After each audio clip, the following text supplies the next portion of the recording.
sept mains, la, la, la.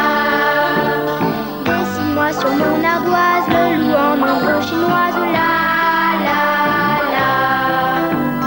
Tap, tip, tap, dans tes mains. Tap, tip, tap, magicien.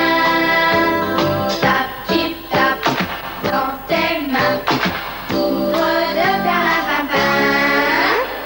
Chante, chante-moi encore la chanson de l'oiseau d'or, la, la, la.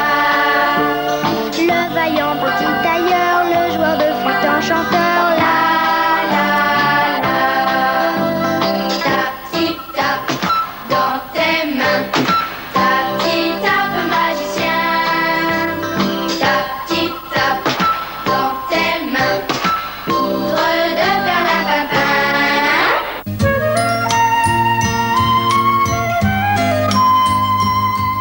Il était une fois un petit tailleur qui, par un beau matin d'été, travaillait dans son échoppe.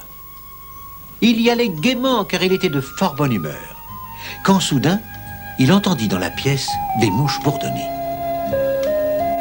Il faut dire qu'il avait près de la fenêtre une grande jarre remplie de marmelade. Et c'était une bien grande convoitise pour de pauvres mouches. Hé, allez-vous-en! Qui vous a invité? Dit le petit tailleur très fâché qu'on s'en prit à sa chère confiture. Mais les mouches de continuer imperturbablement leur manège. Alors, la moutarde, comme on dit, lui monta au nez. Et pan, d'un coup, il en abattit 7. Vous entendez? Pas moins de 7. Et très étonné de ce beau succès, le petit tailleur se dit... 7 d'un coup? Eh bien, qui eût cru que j'étais de cette trempe? Il faut que la ville apprenne mon exploit. Alors, il se coupa une ceinture et dessus il broda 7 d'un coup.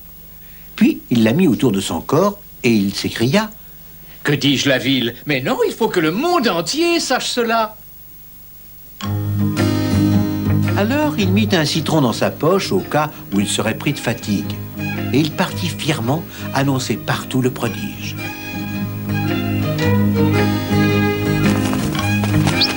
Plus tard, à l'entrée d'un village, il découvrit un petit oiseau blessé. Pauvre petit, attends, je vais te garder dans ma poche jusqu'à ce que tu sois guéri. Or, il vint à passer par une ville et les bonnes gens, en voyant sa ceinture, de s'écrier... 7 d'un coup. Il a tué 7 géants d'un coup. En voilà un brave homme. Car il faut dire que dans cette ville, on craignait beaucoup les géants. Voici qu'un énorme géant vint à lui et lui dit... Il paraît que tu es très fort, à ce qu'on dit. Mais je ne le crois pas. Peux-tu te mesurer avec moi? Et pourquoi pas? lui répondit le petit tailleur. Alors le géant prit une pierre. Et il la pressa tellement qu'elle se brisa en 1000 morceaux. Eh bien, à toi, maintenant. Rien de plus facile? Lui répondit le tailleur qui ne doutait de rien. Alors, il fit mine de ramasser une pierre, mais en vérité, c'était son citron qu'il serrait dans sa main. Et il serra si fort que du jus en sortit. Tu vois? Dit-il au géant. Moi, ma pierre, il n'en reste plus rien. Ah oui? Eh bien, que dis-tu de cela? Essaie d'en faire autant. Et il prit une pierre et la lança haut, mais si haut qu'on pouvait à peine la suivre des yeux. Oh, c'est encore un jeune enfant. Dit le petit tailleur. Et il fit mine de ramasser une pierre, alors qu'en vérité, il avait pris l'oiseau qui était dans sa poche. Et hop! L'oiseau s'envola à tire-d'aile et ne revint plus. Alors, qu'est-ce que tu dis de ça, mon ami? Au moins, ma pierre à moi, elle n'est pas retombée. Et le géant, tout déconfit, dut bien avouer qu'il était battu. Le roi Argent entendit parler de cet exploit, et il fit chercher le vaillant petit tailleur. Et quand il fut enfin devant lui, il lui dit... On m'a dit que tu étais si fort que tu en as tué 7 d'un coup. Oui, en effet, votre majesté. répondit le petit tailleur qui pensait à ses mouches. Alors, je te fais l'offre que voilà. Dans une forêt du royaume vivent 2 géants qui provoquent de terribles ravages. Veux-tu m'en débarrasser?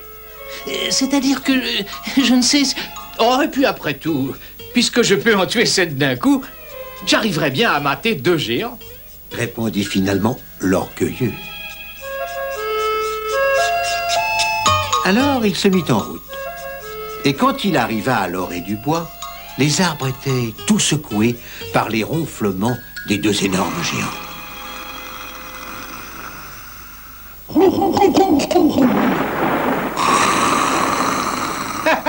On dirait que j'arrive au bon moment. Se dit le petit tailleur.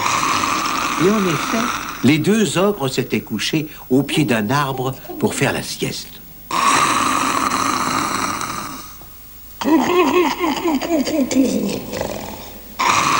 Voyons, comment vais-je faire? Se demanda le tailleur. Et il réfléchit longtemps, longtemps, très longtemps. Ça y est, j'ai trouvé. Alors, il remplit ses poches de cailloux et il grimpa vivement dans l'arbre au-dessus des 2 dormeurs.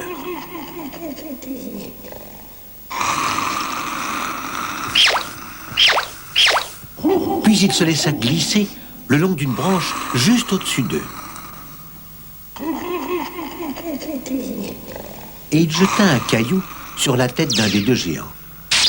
Oh, Le malheureux se réveilla en se tenant la tête. non mais tu es fou. Pourquoi tu m'as attrapé? Dit-il à son collègue fou furieux. Mais je ne t'ai pas touché, je dormais. Et c'était vrai. Ah oui, eh bien ne recommence pas. Et de se rendormir benoîtement.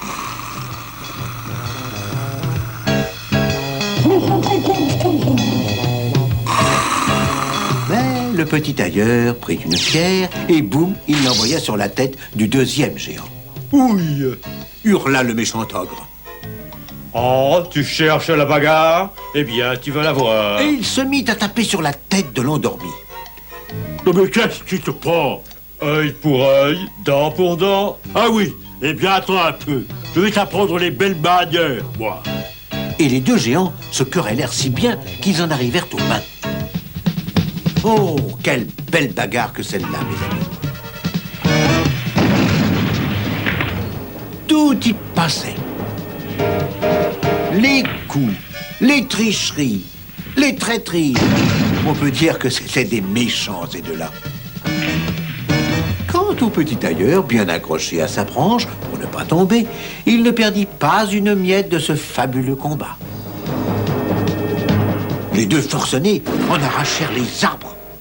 Ils se tapèrent dessus tant et si bien qu'à la fin, ils s'assommèrent tous les 2 en même temps. C'en était fini de ces brutes. Les 2 benets s'étaient eux-mêmes rendus enfin justice.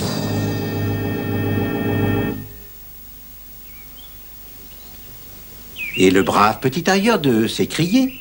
Heureusement qu'ils n'ont pas arraché l'arbre sur lequel j'étais perché. Enfin, l'ouvrage est fait. C'est là le principal. Et tout fier de son exploit, il sortit des bois. Ça y est, braves gens, c'est fait. Je vous ai débarrassé des 2 géants. Cria-t-il à la foule qui attendait prudemment à l'écart qu'il ait accompli sa tâche.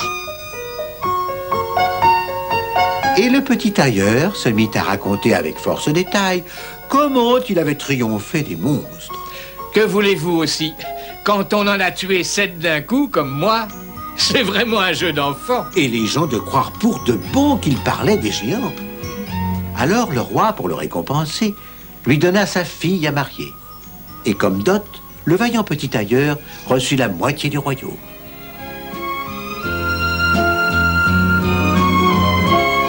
Et il paraît qu'il fut un très grand roi. Mais quand on en a tué 7 d'un coup, n'est-ce pas normal, après tout?